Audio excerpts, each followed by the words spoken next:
Hi friends, welcome to my KSY informative channel. ಇನ್ಯಾರಾದರೂ ನನ್ನ ಚಾನಲ್ನ ಸಬ್ಸ್ಕ್ರೈಬ್ ಮಾಡದೆ ನೋಡ್ತಾ ಇದ್ದರೆ ಪ್ಲೀಸ್ ಒಂದು ಸಬ್ಸ್ಕ್ರೈಬ್ ಮಾಡಿಕೊಳ್ಳಿ.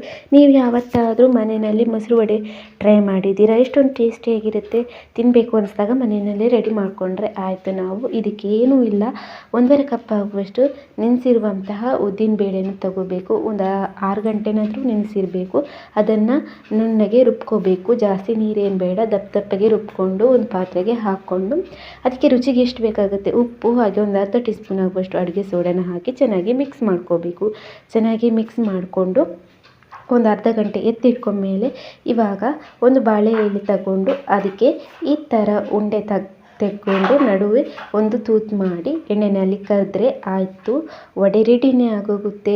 ಅದಾದಮೇಲೆ ನಾವು ಒಂದು 2 ಕಪ್ ನೀರಿಗೆ 1.5 ಸ್ಪೂನ್ ಆಗುವಷ್ಟು ಮೊಸರು ಹಾಕಿ ಕಲಿಸ್ಬಿಟ್ಟು ಅದಕ್ಕೆ ಈ ವಡೆಗಳನ್ನೇನು ಕರೆದಿಟ್ಕೊಂಡಿದ್ದೀವಿ ನೋಡಿ ಅದನ್ನು ಹಾಕಿ ಹಿಂಡಿ ತೆಗೆದಿಟ್ಕೊಬೇಕು. ಅದಾದಮೇಲೆ ಇವಾಗ ಮತ್ತೆ ಒಂದು ಪಾತ್ರೆಯಲ್ಲಿ 1 ಕಪ್ ಆಗುವಷ್ಟು ಮೊಸರು ಹಾಕ್ಕೊಂಡು ಇವಾಗ ಒಗ್ಗರಣೆಗೆ ಸಾಸಿವೆ, ಎಣ್ಣೆ, ಸಾಸಿವೆ, ಜೀರಿಗೆ, ಇಂಗು, ಕರಿಬೇವು, ಹಾಗೆ ಚೆಂದಾಗಿ ಹೆಚ್ಚಿಟ್ಕೊಂಡಿರುವಂಥ ಕಾಯಿ ಮೆಣಸನ್ನ ಹಾಕ್ಕೊಂಡು ಒಗ್ಗರಣೆ ಮಾಡ್ಕೋಬೇಕು.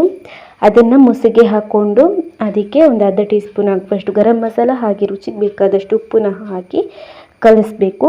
ಅದಾದಮೇಲೆ ಇವಾಗ ಒಂದು ಪ್ಲೇಟಿಗೆ ನೀಟಾಗಿ ಎಲ್ಲನೂ ವಡೆ ಇಟ್ಬಿಟ್ಟು ಅದ್ರ ಮೇಲ್ಗಡೆ ಈ ಒಗ್ಗರಣೆ ಮಾಡ್ಕೊಂಡಿರುವಂಥ ಮೊಸರು ಹಾಕಿ ಮೇಲ್ಗಡೆ ಕೊತ್ತಂಬರಿ ಸೊಪ್ಪು ಹಾಗೆ ಬೂಂದಿ ಸ್ವಲ್ಪ ಮಿಕ್ಸ್ಚರ್ನ ಹಾಕ್ಕೊಂಡ್ರೆ ಆಯಿತು, ರೆಡಿನೇ ಆಗೋಗುತ್ತೆ ಟೇಸ್ಟಿಯಾಗಿರುವಂತಹ ಮೊಸರು ವಡೆ.